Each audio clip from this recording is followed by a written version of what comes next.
So what came after SourceFed then?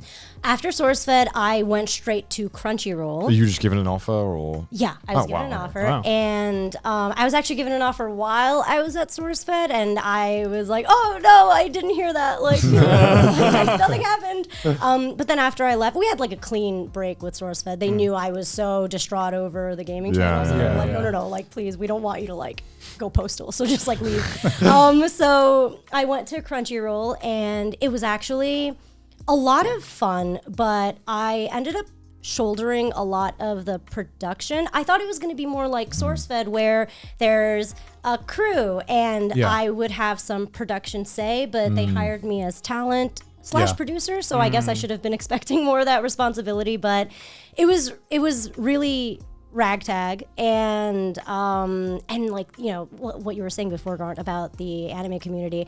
Crunchyroll has a very aggressive anime community. Both a good thing. We know, don't worry. Yeah, and it's like both a good thing and a bad thing, because some people are fans of the company that just want the company to do well, but then there are people that are like criticizing it, which makes sense too. The company should do better, right? Like there's a lot of kind of factors to it where you can't really get mad at the whole situation. Yeah. And it was hard answering all of that, right? Like it was hard to like, I feel like you got an impossible job, you know. Thank you so much. That means so much to me. Can you say it one more time so I can like lock it in? Just one more time. You had an impossible job. Oh, thank you. I needed that. The words that she wants to hear. Whisper the 5 words. You don't even understand. 5 words that make you do this. I mean, you know, you were just like a martyr for Crunchyroll. Honestly. Like when I, you know, every time I saw Crunchyroll videos, you know, I think because everyone just has that air of skepticism towards Crunchyroll, unfortunately, you know, and you know, we've worked with Crunchyroll, you know, and I think we've also been skeptical of Crunchyroll, but I think the viewers especially love dogging on Crunchyroll. So. I mean, Crunchyroll could have. They're the boogeyman. Yeah, Crunchyroll could have hired like fucking Jesus Christ, you know, Keanu Reeves, literally. or Keanu Reeves, same thing, right? And people would find problems with them. You know, I feel Crunchyroll fans, like, not Crunchyroll fans, but Crunchyroll haters, quote unquote, to like kind of get a little too over obsessive with criticizing Crunchyroll to the point where it's like, okay, I get it. Like, yes, it's not a perfect company. They have a lot of stuff to work on.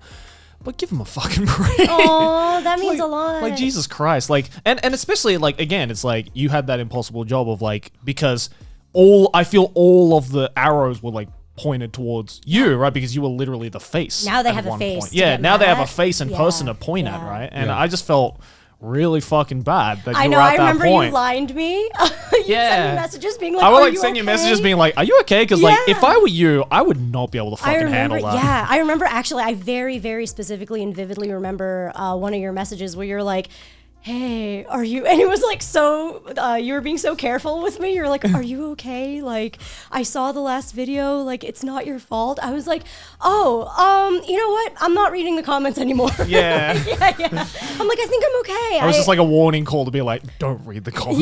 Yeah. Like, fucking hell. Yeah. Like, and it was so weird because I don't want to mention specifically what video, but they weren't even mad at me. It wasn't me that they were mad at. They were just mad at something else that was happening, which was ad related, and they pushed it onto the video, and then it kind of like turned into its own monster. It was a sticky situation. Yeah, and I'm like, that's the weird thing. They're not even mad at me. Like, I didn't know how to feel about it, right? Like, if they're not hating on me, but I'm also the face, so they're like, fuck you and your face in these ads. I'm like, that's not my bad. Like, it's the weirdest kind of hate to get as a content creator, I feel. Yeah, where it's like, it's not your fault. But fuck you. Yeah, they're like, I'm so sick of seeing your face every 5 seconds. Like, while I'm watching Attack on Titan, I was like, I'm not even sorry. So yeah, that was interesting. Yeah. But again, because they weren't really necessarily angry at me as a person, again, I had that like veil of protection where I'm like, it's okay. Right. They hate my company that I work for and represent with my face, but yeah.